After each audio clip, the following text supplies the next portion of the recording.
Yeah. These fights this weekend, they just weren't that great, man. I'm sorry. Um, not many people we're used to seeing. Just a lot of people that we don't know. So I couldn't get too excited over them. I feel you, man. I feel the same way. All right. So we are live. All right. So let's get into this. Welcome, everybody, to the fourth episode of Fight Culture Podcast. I'm Jay Fonzarelli. Along with me, of course, is Javier Medina. What's up, Meds? How you been, man? Hey, I've been good, man. I enjoyed the fights last night. Watched a little boxing too. Okay, I'm here from reporting from a remote location, undisclosed. But yeah, I'm happy to be here talking MMA with you. Happy Easter, everybody out there. Yeah, happy Easter to everybody. And well, I guess we can get into it. Fight night 149. Of course, it was in Russia. We had a lot of fights here. We're not going to cover because again, nobody of real note here to really talk about. Except we can talk about the main event. Of course, we had Alistair Overeem versus Alexei Olenek, and of course, we have a win here. Alistair Overeem. Man, what did you think about this fight? Well, we both picked this right, first of all. Sure. But it was you know what? I'm gonna be honest. I'm an Alistair Overeem stan. I love Alistair Overeem. He's just such a fun guy, and he's so humble when he speaks. He's just a cool guy, the kind of guy I'd want to have a beer with. And seeing him get a victory was awesome. It was fun. Olenek came out, he pulled guard right away, tried to get him in those sneaky chokes. Alistair was having none of it, and had Alistair hurt, I think, at one point. Had him against the fence, was pounding away at him. Alistair shelled up, but he was able to withstand the storm and kept cracking him with knees over and over again at different times during the fight. And eventually just kept landing him, and Olenek couldn't take it anymore. Yeah.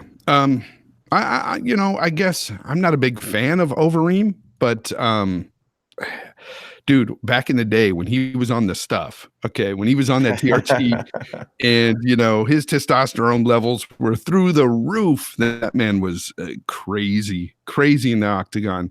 Man, you said you would have a beer with the guy. Would you eat horse meat with him too? I would, actually. I've had horse. It's delicious. Yeah, I've heard it is actually. My oldest brother talks about it all the time. He's lived out in the Netherlands and stuff, and they eat horse meat out there. And he says to him, he likes it better than cow. Yeah, beef. it's better than steak. It's better than a beef steak. Yeah, that's crazy. Yeah, never had it, man. But that's cool. For me, the fight, dude, like watching Overeem's knees, he still got those knees, man. They're deadly. Olenek just had nothing really for him. And again, we were talking before the show. Olenek had these looping like haymakers that were so telegraphed, so slow. Again, you said he wasn't a striker. He's not, and it was very apparent. And that's why the ground and pound took place there. And of course, Overeem got the W, TKO stoppage, and man. What are you looking forward to next for Overeem? Are you looking forward to any particular fight between him and some another fighter? You know what? Yeah, because the heavyweight division is so shallow, let's say, you can always get right back in title contention, especially if you have a name like Alistair. And he's on a 2-fight win streak, so he just beat the number, I think, 11 guy. He was supposed to face Volkov, who got hurt, and Olenek actually stepped up on short notice. And he said that he'd be open to that fight. I'm open to that fight too, because I like Volkov a lot. I like his style. And if Overeem beats him, honestly, who else deserves a title shot over him? We give Ngannou one, I think, if he beats Dos Santos. And then the winner of his title fight would go to Overeem. I say I like Overeem, man. I don't know, man. I know you don't like him. I'm a huge fan. No, I love his style, and yeah, no, I don't. I'm not a hater. I don't hate Overeem. He's just not one of my guys.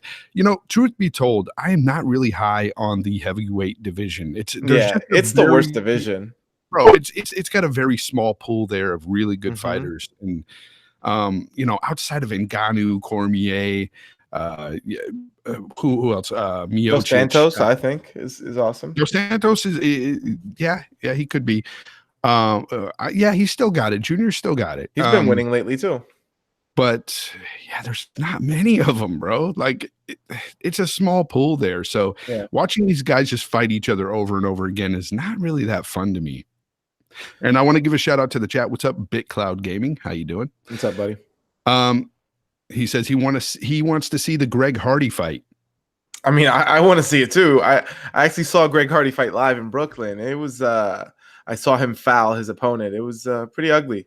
The crowd was chanting very mean things. Yeah.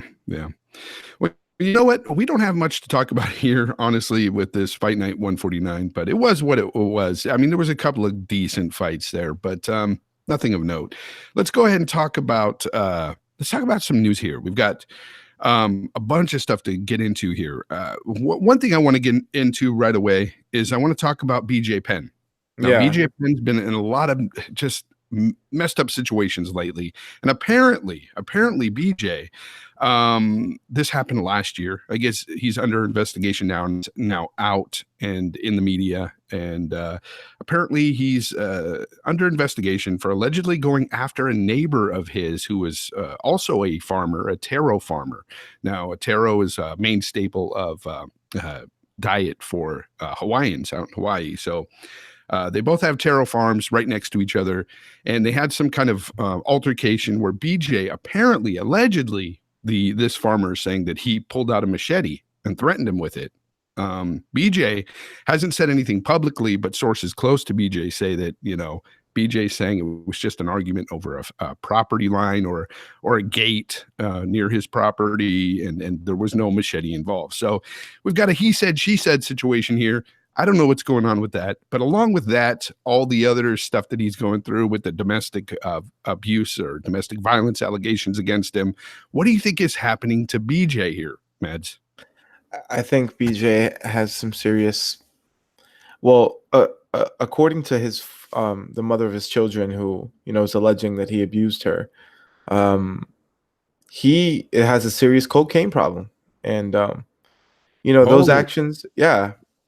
Whoa, is this true? I mean, is this allegedly or this is allegedly? Okay, obviously. I want to put that out there. You have to say, of course, this is according to the mother of his children, who's alleging that he also abused her, and it stems from him having a cocaine addiction, and that she says that the reason that he continues to fight is because he uses his fight camps to try to stay sober, and having a little experience with that kind of stuff, being around people who have used that kind of stuff, they are very erratic and violent, man. And this kind of behavior and stuff and the stories, they don't surprise me. And it sucks, man. It really sucks. I don't really know what to say about it, to be honest. But it's a very sad situation, and BJ Penn, of course, through his representation is going to deny everything, and let everything play out, through the legal system, as he should. And of course, this is all allegations. But I wish him well. I wish him well, and I hope he gets the help he needs, because I know there has to be a reason why he continues to fight, because he's way past his prime. He should not be fighting anymore. So, I just hope he finds what he's looking for, because it's becoming sad, and this is a tale that we've been hearing too often from about too many fighters as of late. Well, now you say that his wife is alleging that he goes through these fight camps to stay away from doing cocaine. Is that what you said? She said? Yeah, that's what if that's true. Alleges, that's a sad situation if true. That sucks, because you don't want to see a guy going down that path, addicted to a substance like this. And, him trying to stay off of it is a way of him trying to stay off of it is to go through a fight camp. That's crazy. But I don't know. I can't say one way or the other, but man, these UFC guys as of late have been going crazy. Again, we have Darren Till in the news as well. Yeah. Darren Till. Apparently, him and 4 others trashed a hotel room in the Canary Islands and decided to, when they left this hotel room, they called a cab. Cab came. They asked the cab driver to put their stuff in his trunk. As the cab driver was doing that, Meds, they decided to take the cab as soon as he was done putting in the luggage. What look, they trashed a hotel room, then they steal a cab. What is going on with these fighters? Man, again, I'm at a loss for words. I don't even know what to say. Darren Till, last we saw of him, he was in England fighting Jorge Masvidal, and now he's out here getting in trouble with the law. And where is that? Isn't that like off Africa, like off the coast of Africa? Like, I'm not trying to get into trouble in any foreign country, and he's out here stealing cars. Yeah, It's hard to believe. I read that story and I'm like, really? What I really don't understand. I don't get it either, but yes, it is off the coast of Africa. It makes no sense. These guys get paid decent money, and again, maybe it's not the greatest. It's not boxing money, but they're getting paid decently. And he's out trashing hotel rooms and stealing cars. I suspect that there was some drinking involved. I don't know for sure. For sure. But there had to be something being done there, because you're not in your right frame of mind when you do this sort of thing. You can't be, unless you're Conor McGregor. I think there might be, I don't want to, slander anybody, but I think there might be some drugs and alcohol involved with Conor's behavior as well. Yeah. For sure. There's got to be. There's been a lot of allegations of that, and I wouldn't doubt it. I wouldn't rule it out. Let's put it that way. Yeah. What else have you got for us, Meds? You know what, man? Since you mentioned, UFC fighters pay, I wanted to at least touch on this. Shortly after UFC 236, they released the disclosed purses for everybody, but what I really wanted to look at was the guys in the main and co-main events, because I looked at the number and it made me really, really sad, because I have a lot of respect for these guys who step in there for our entertainment, and I want them to be compensated handsomely for their efforts, because every time you go in there, you leave a little piece of yourself in there, and you should be compensated for it. And that night, Max Holloway and Israel Adesanya led the way with $350K each. And then their opponents, Dustin Poirier made $250K, and Kelvin Gastelum made a measly $150,000. You know that after you pay your coaches and after you pay your taxes and everything that you need to do, you're walking away with maybe half that money, maybe 55 to 60% of it, maybe at best. And they're paying these guys $350, and that's the high end. Those are the guys who made the most. Yes. Kelvin Gastelum made $150,000. How do you even live on this? This is insane. These guys are fighting championship fights and are losing brain cells, and this is what they're fighting for, man. This is criminal. I hate this. I can't believe that this is happening in 2019.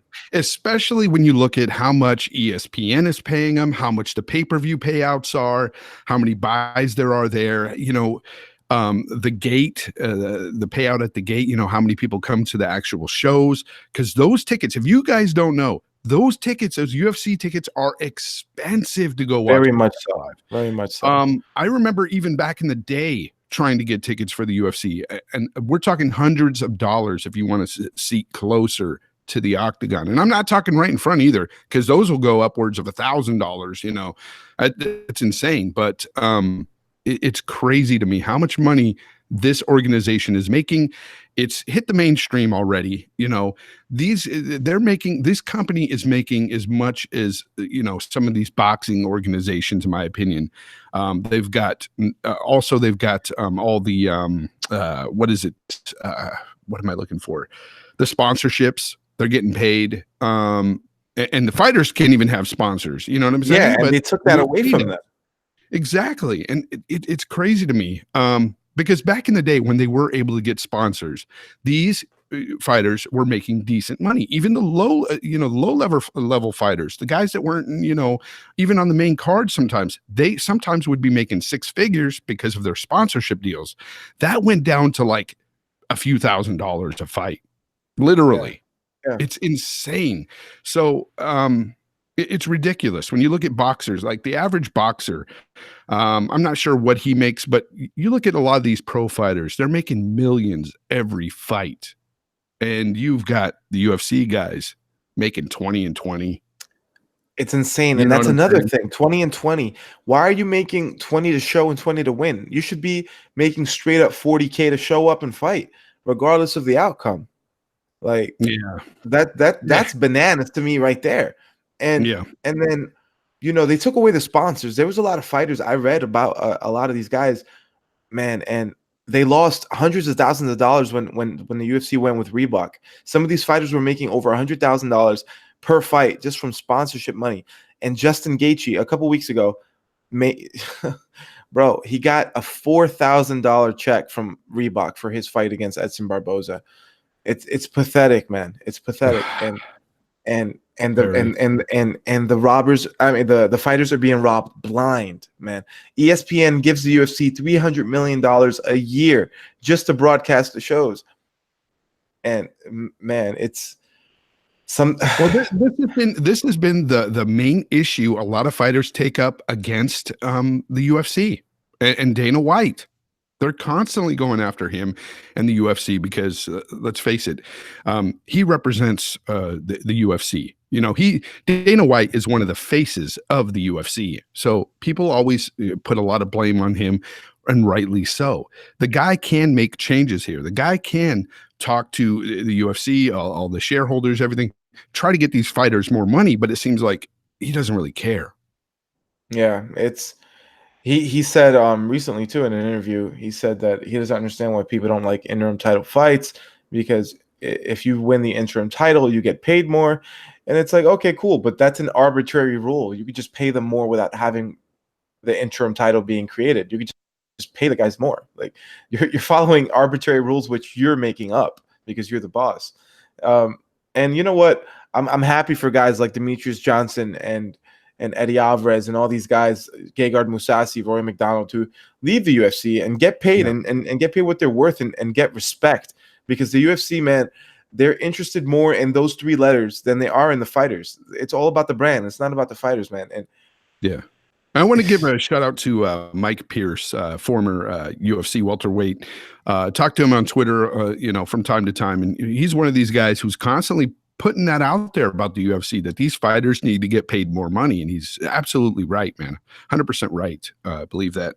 I want to give a shout out also to the chat. We have Irrelevant Native up in the chat, as well as the Iron Lords podcast. What's up, Cognito? Good to see you here. that's my guy right there. Those are my guys. Definitely good guys. Let's go ahead and talk about what's next. What else do you have on that? There's not really much else to talk about. You know what? There was some very sad news over the week that made a bit of a turnaround. Former UFC fighter Angela Magana fell into a coma after complications from a surgery where anesthesia actually was the culprit. I guess she has a very bad reaction to anesthesia. Yeah, man, she was in a coma for 2 days, and I was keeping up with the news. And she actually came out of the coma yesterday. I was very happy to hear about that. And I was keeping track of it, and I was hoping that today when I spoke with you, we didn't have sad news to discuss. But you know what? She woke up. I'm very happy for her, and hopefully she can move on with her career, man. Yeah, Angela Magana, wasn't she in one of the Ultimate Fighters? Yeah, she was with the one where Carla Esparza came out, crowned champion. Yeah. Yeah, Carla Esparza. She has a fight coming up too, right? Yeah, she does. We're going to discuss that a little later on the show. We'll get into that. What else in the way of news you got? You know what? I think that's pretty much it, man. There's not much else to discuss in the news. It's been a slow week, honestly, man. It's been a bit of a malaise. I've been watching a little bit more boxing than I have MMA this week, to be honest with you. There are some good fights coming up. I'm looking forward to UFC 237. But all right, well, let's get into some fight picks. Yeah, let's get into that. Before UFC 237, we've got this card coming up right now. It's in Fort Lauderdale. They're calling it UFC Sunrise. I don't know. Uh, it was supposed to feature Bernardo Jacare Souza versus Yoel Romero, the Cuban killer, but he fell out. He had pneumonia actually. So we've got Jack the Joker Hermanson stepping in. There's a couple fights here that are interesting. Just a few that I want to make You want to note talk of. about? I think you wanted to talk about a couple of the undercard, right? Yeah, just a couple. Just because, firstly, over here, my boy, former UFC heavyweight champion Andrei Arlovsky is taking on Augusto Sakai, a guy who I seen him fight in the regional circuit. Not great. Should be a bit of a gimme opponent for Andrei Arlovsky, but maybe not. Andrei Arlovsky has fallen on hard times as of late. What was the guy's name? Augusto Sakai. Who the fuck is that guy? Yeah, I don't know who that guy is, bro. How many times has he fought in the UFC, or is this his debut? I believe he's fought in the UFC once before. Okay, yeah, I don't recognize the name. Maybe I'll recognize the face. Maybe not. If he was on a prelim, it could have been a forgettable fight. Man, I'm definitely not going with that guy.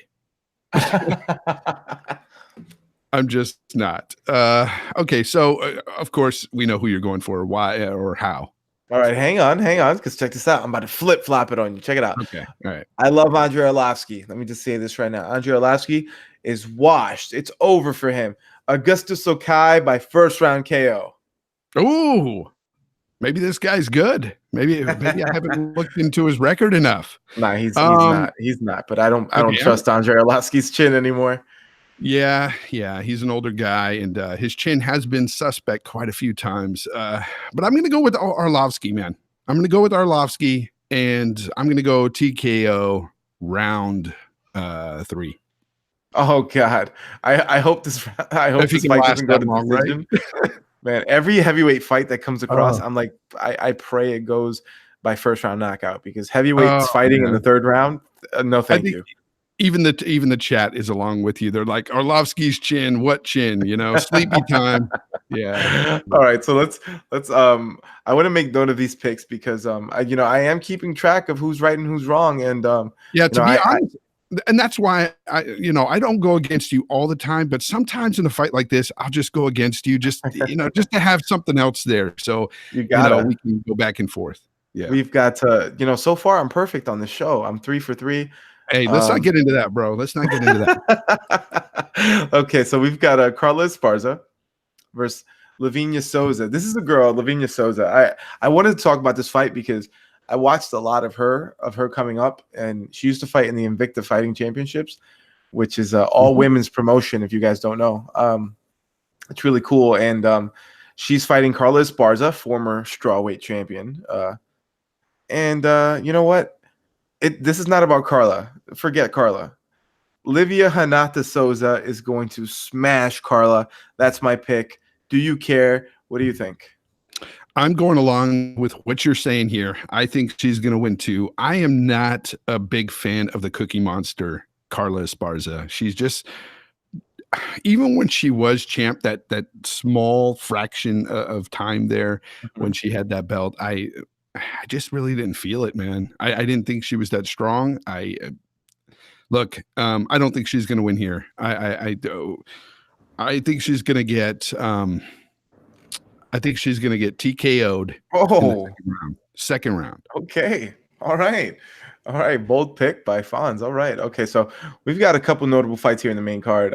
Main card's it's pretty decent actually. I'm not mad at it. We got John Lineker, the heaviest hitter at 135, fighting Corey Sandhagen, up and comer. What do you think, bro? Lineker all day because of those heavy hands. And I'm going KO second round. Wise choice. I like Corey Sandhagen. He trains with good guys out in Denver. But John Lineker hits like a Mack truck. So I'm gonna go with John Lineker, first round KO. Okay, you got a first round, I got a second round. So even if we even if you get it in the first, you get more points than I do, but hey, at least I'll get a W of some kind. Yeah, you'll still be right. Oh man. It's hard to pick against John Lineker, man. Yeah, no, it really is. That guy's, if you guys don't know, his hands are indeed heavy. The guy can hit for 135. His nickname is Hands of Stone. That's all you need to know. The guy can crack. He we got at 205 actually. The remains of what used to be Glover Teixeira versus Ion Cutelaba. Do you know Ion Cutelaba? Not at all, man. I don't know. He's a heavy hitter, man. He's a fun fighter, a very fun fighter. I've seen a few of his fights. Doesn't always win, but very fun. Okay, so if this is going to be a stand-up game, which it sounds like it's going to be, I'm going to go with old man Glover here. I'm going to go with Teixeira. I'm going to go with him and go with a TKO in the third. I've got him. I've got Tex as well. I'm taking him. Eon's a good fighter. Fun to watch, but Glover's a wily veteran, very tough, very skilled. Still got enough left in the tank to take care of him. So I'm going to take him by second round submission. Okay. Oh, and submission. Wow. It sounds like two guys are going to stand and bang. You're going to go by submission. I think they're going to stand and bang, but eventually Glover's going to be like, you know what? Screw this. Take him down. Choke him out. Make it easy. Nice. That's a bold pick, man. I like it. Hey, man, you got to make some bold picks just to let's see. You know what? This next fight to me is the must watch of the night because it might be fight of the night for sure. Dude, if any other fight wins fight of the night, I'll be shocked because these two guys always they're I don't think either of these guys is ever going to threaten to be champion ever, but these two guys come to fight.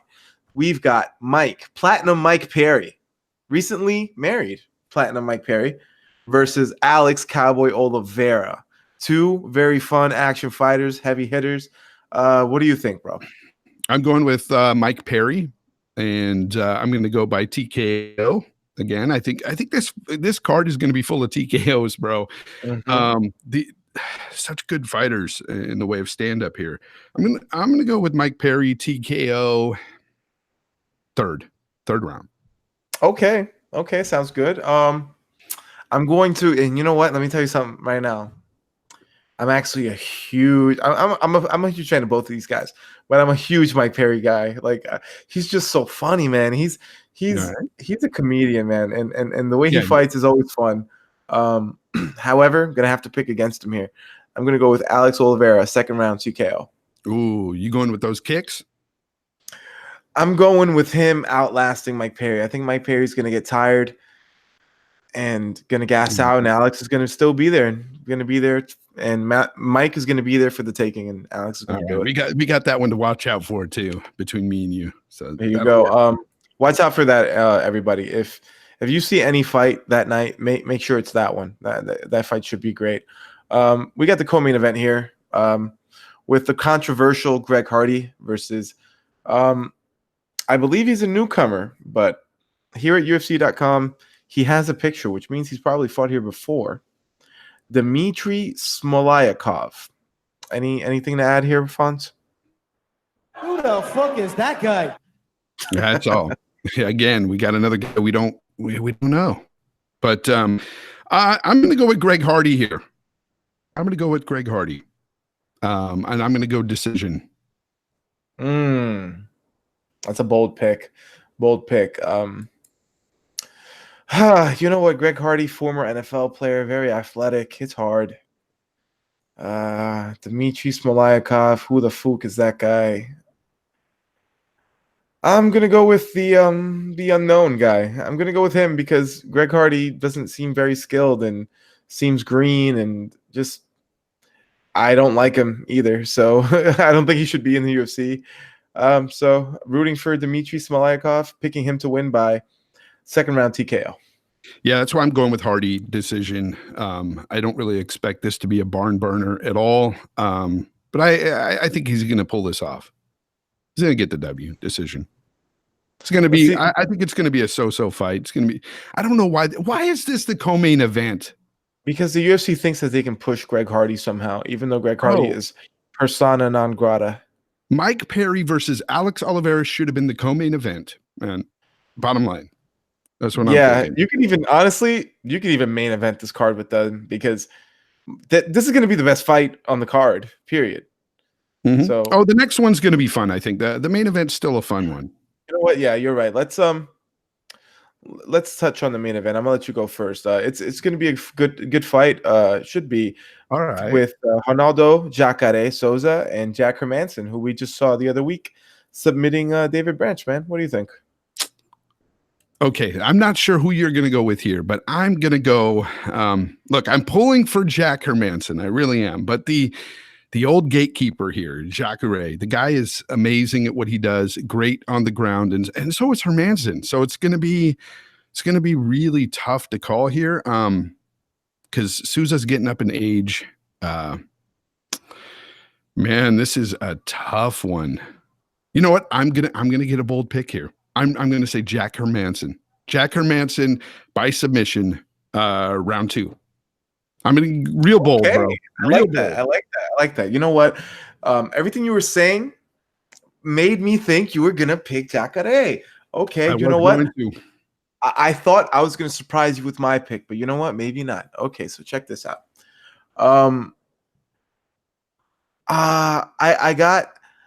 I gotta say, I'm also rooting for Jack. I just like his story. I like his energy. I like everything about him. He's a guy I root for. I like Jacare too, but you know what? Jacare is old. I think his time has come and gone. Ooh. And I think Jack Hermanson is going to be too hungry, too eager, too ignorant. He doesn't know he's in there with a goddamn legend. He's not going to respect. He's not going to respect the fact that Jacare is a legend. He's going to get in there. He's No going to respect. kick. He's going to kick his ass. I got Jack Hermanson by vicious ground and pound, round 1. I'm not surprised, motherfuckers. Yeah. I'm not surprised by your pick at all. Hermanson, he impressed me with that fight. It was just a couple of weeks ago. Who did he fight against? David Branch. Branch, right. He surprised me there, impressed me, I should say. I like his story as well. Seems like a good dude. And Souza is getting older, but man, I don't count out Jacare. That's all I got to say is don't count him out. I'm going Hermanson, but you cannot count out Jacare. Let me ask you this, though. If Jacare wins this fight, do you think he indeed needs to go for that belt? Absolutely. Has he earned it? Yeah. I think he's already earned it. Honestly, I think if he were just to like wait around a year, he could just wait for the Adesanya Whitaker matchup and get the winner. But at the end of the day, fighting is his job, and he needs to collect the paycheck. And why not? Stay busy. You believe in your skills. You know that you can take this guy. Sure, get in there. Collect your check, and if he wins, he should not. If he wins this fight, he should not take another fight until he gets his title shot because it's long deserved, and he's already paid. He's already paid for this in blood. He deserves this. He's earned it. Yeah, I agree. I think he should go for the title shot if he does win this fight. For Hermanson, though, this just gets another big notch under his belt and moving up that rank pretty quickly. And eventually, I think he will go after the belt as well. I think he needs at least another fight or two after this if he does get the W before he goes for that belt, in my opinion. Yeah, if he beats Jacare, he should get one more fight. If he wins it, he gets it. For sure. And we got a question from the Iron Lords podcast. He said, where is Weidman? Where is Weidman? Well, Weidman just got KTFO'd by Jacare. He needs to build his way. How long ago was that, though? Not that long ago. It was maybe 7 months ago. I could look it up. Just give me a second. Yeah, because that seemed like it was a long time ago. Let's see this. No, it wasn't that long ago. It was November. It was November. He KO'd Weidman in November, and then a month later, Weidman actually had neck surgery. So Weidman, it's not going to be doing much for the time, the foreseeable future. He had neck surgery, so that's his issue. Yeah, Weidman's lost 4 out of his last 5 fights. Weidman, he might be wanting to look up to moving to 205. Interesting. I just don't see a future for him at 185 anymore. 4 out of your last 5. Yeah, so many Not good good. guys at 185. Really is. It's a talented division. Honestly, it's a really good division. Most divisions are really stacked, again, except for the heavyweight division. Yeah. Division is trash, Cognito. The thing about 205, Iron Lord's podcast is saying he'll get wrecked at 205. You know what? The thing about 205 is that guys there are slow. And Weidman looks slow for 85. He probably will look a lot faster if he's fighting slower guys at 205. And I think that's why he's Yeah. out here getting caught. He got caught by that flying knee by Romero, and he's just getting hit real hard because he doesn't see the shots coming because he's so goddamn slow. Yeah, but even at 205, those bigger guys, I don't know, man. I don't know. Maybe Weidman's just not the guy who's ever going to be in championship, contention again. Maybe it's just not. Yeah, maybe his time is come and gone. Maybe. Yeah. I mean, what he did to Silva was fantastic. Was a big deal. But maybe his time has passed. And you know what? Even those 2 wins seemed a little fluky at the time. Yes and no. I think Silva, his cockiness he just got way too cocky, put his chin out there, and Weidman took it. Yeah. Literally just took it. So, and then of course the second time he broke his leg on Weidman's shin. Yeah. And all I got to say to that is Silva, drink more milk. So you know what? We're gonna open it up to questions from you guys. I have one saved up here from the beginning of the show. Yeah, go ahead. Let's see. Let's answer this while you guys submit your questions here. We got one from Big Cloud Gaming. Do you think Rose Namajunas' streak is in trouble? What do you think, Fonz? Is her streak in trouble? Rose Namajunas. I think that it's not. I think there's a chance she could lose her next fight to what's her name again? Who is it she's fighting? Drawing a blank today. Jessica Andrade. There's a chance. Andrade is a great fighter, but I think Namajunas has got more. I think she's more well-rounded. Man, I'm a big Rose fan. Thug Rose, man, she's a great fighter, and to me, she doesn't really even look like a fighter, but she's a beast, man. I think she's going to win this fight. Yeah. Well, to answer Big Cloud's question, the streak is in trouble. Yeah, the streak is in trouble. Jessica Andrade is a tank. She hits hard as hell. She wrestles so hard. She used to fight at 135 and fought well there. She has the most wins in UFC women's MMA history. She's been in there more. She has more UFC fights than any woman in history. She's experienced. She's a killer. But Rose is a mercurial, once in a lifetime talent. Rose, her record is not very crazy. I think her record's like maybe 8-3. She doesn't even have that many fights. But she's beat some of the best. She's beaten the best. She beat Joanna Jędrzejczyk twice, who has beaten Jessica Andrade. She's gone against the best, and she's only getting better. She's very young, and she's the best striker in the division, and she has the best jiu-jitsu in the division. I don't think Jessica Andrade has the skills to overpower Rose. I've got Rose beating her. But it's not going to be easy. It's not going to be easy. No, it's not easy, but you got to look at previous fights with Andrade. She's fought some great fighters too, but she's lost to Joanna.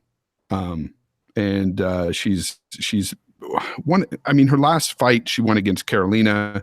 I like Carolina a lot, but with the way they fight, styles make fights, and those two up against each other, that stand up fight, of course, that KO that she put on Carolina was, you saw it coming. I mean, before that she beat like Tesha Torres by decision. I just don't see. But she also beat Claudia Gadelha. Yeah, I just don't see Rose folding here. I don't see her getting KO'd. She's too good, man. She's too wily for that. I think Rose will. I mean, she has the potential to get her in some sort of submission or whatnot, but I don't even think it's going to go there. I think it's going to be a decision win by Rose. I really do. I think And that's I a know good we're point. not making calls for sure, right now for that fight, but I'm just saying that right now, I'm thinking it's going to be probably a decision win for Rose. Mm-hmm. All right. So, any other questions, guys, before we get out of here? It's going to be a short show. Yeah, it's a we've short got show. we've got time for maybe one or two more before we get out of here. I wanted to ask you, Fonz, because I wanted to maybe introduce a segment here on the show eventually where we maybe make a top 5 or maybe make a top 10, and we can disagree on our lists. I want to ask you, and we're gonna make this a little brief. And I got you, Cog. Don't worry, I got you right after this. I want to ask you, what is, in your opinion, the best division in MMA today?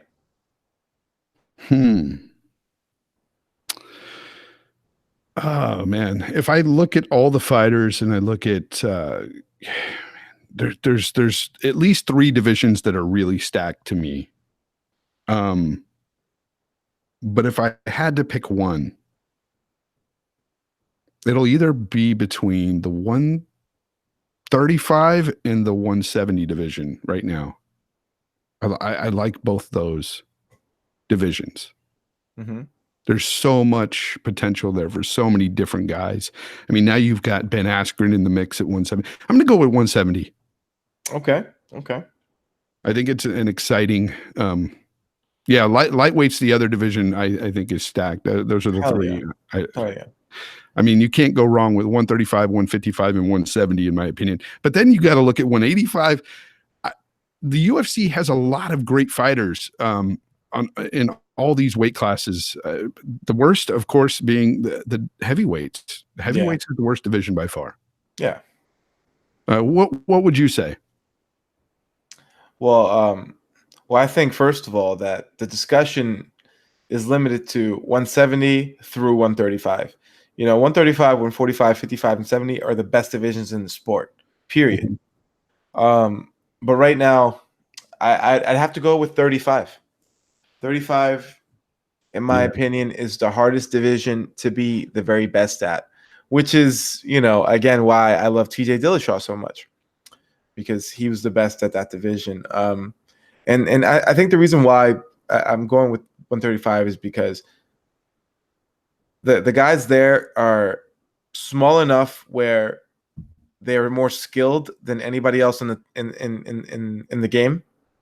Because the smaller you are, the more skilled you are, Like if we could blow up a 35-pounder and make him fight a heavyweight, he would win every time.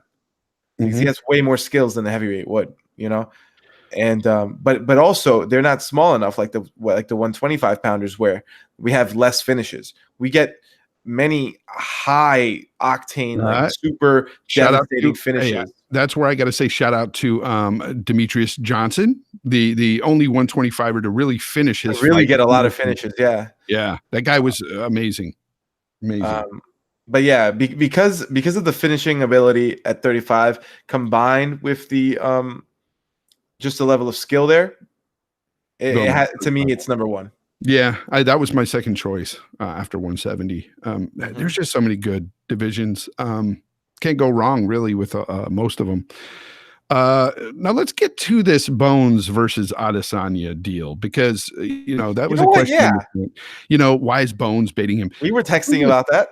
A lot of people out there are under the impression, and this isn't the chat necessarily, but a lot of guys I'm seeing on Twitter really believe that Adesanya could beat John Jones, or has the potential, I should say. If he bulks up, he could beat John Jones. I disagree 100%. And I don't think, and somebody had posted something to me and said that they thought that John Jones is scared of Adesanya, and that's why he's baiting him, or that's why he's going after him. I don't think so at all. I think the issue is is so many people are talking up Adesanya to Jones and saying, oh, he could beat Jones in this. And it's just got Jones a little upset, a little irritated. Like, he sees this guy, what I see, he sees that this guy is not on his level. Yes, he's a good striker, but he doesn't see him as competition for him. So why are people, to him, I can see him saying, why are people saying this guy can beat me? There's no way. Yeah. So he's just like, picking at him a little bit, saying, man, I'd crush you. And I kind of get that. He doesn't want to be compared to this kid who really doesn't have, he's not been through the level of competition John Jones has, I mean, that's what I think. I mean, you're right. But you said it exactly the way it is.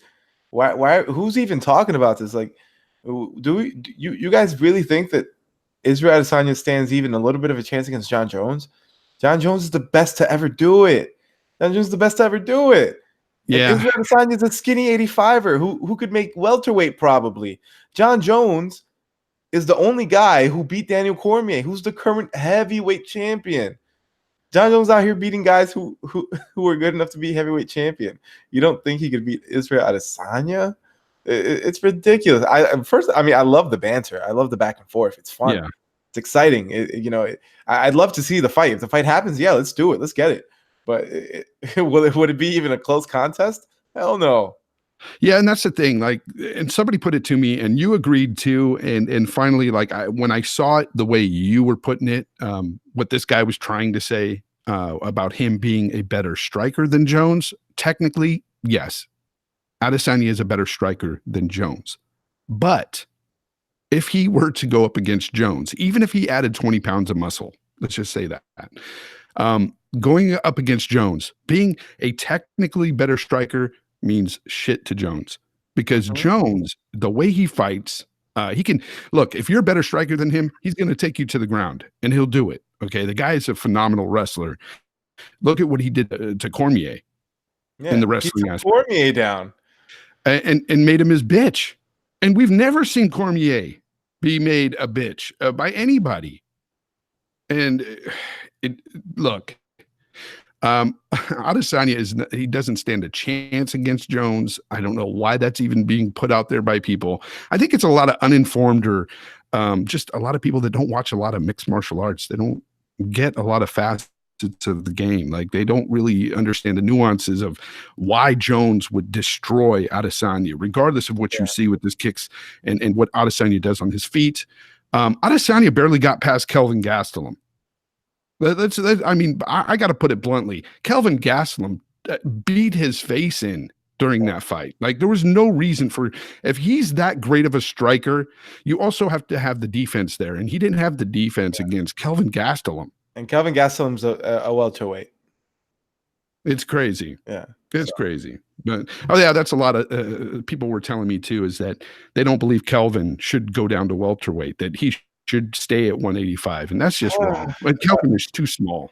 The thing is that he does fight well at 85. Obviously, he fought well enough to earn a title shot. Yeah. But the thing is that just look at his body. He's doughy. With discipline, it's not like he would kill himself to make 70. Like, we're not asking him to drain his body. All he needs to do is just have a little bit of discipline and eat better, and he would make 70 easily. Yeah, I agree. And the thing is, it's all about proportion and body size. And you look at his shorter arms than, the competition. You look at his stature there. He's just too small for that division at 185. If he went down, him doing well at 185 is just a testament to his skill level. Yeah, that's how good he is. Yeah, he's a great fighter. And at 170, he could even be even better. He could be the best. But yeah, it's just, I don't know. Anyways, I think that's about it. We're going to wrap up the show here, guys. It was a great show. Short show, but we had nothing really to talk about this week other than some news items there. And but next week, hopefully with the fights, we'll have more to talk about, and we'll be back right here on Fight Culture Podcast. Meds, you want to close out the show? Yeah, absolutely. Always great linking up with you, Fonz, every Sunday and talking MMA with you. This week it was fun fights, but next week should be better. And the show should be heating up, especially with UFC 237 coming up with Rose Namajunas. So yeah, follow me at the Real Meds _. Follow the show at Fight Culture Pod on Twitter. Follow at Jay Fonzarelli to find our takes on MMA and everything that we love over there on Twitter. And also follow Jay Fonzarelli here on YouTube. He makes fantastic YouTube videos, gaming related. Tune into that. I'm sure you guys would love it. If you like the show, leave us a little like. It helps the show. It helps more people see it. Give us a comment, anything that you think that we could do better. Leave us any questions for you to answer. Call up the show. Call us at 747-FIGHT-ME. What's the number, Fonzarelli? Let them know. That would be 747-344-4863. You guys can call in, leave a voicemail, and be heard live next week on Sunday's show at 1 p.m. Pacific time, 4 p.m. Eastern. Well, there you go. That was this episode of Fight Culture. We'll see you guys next week. Thank you. All right. Later, guys.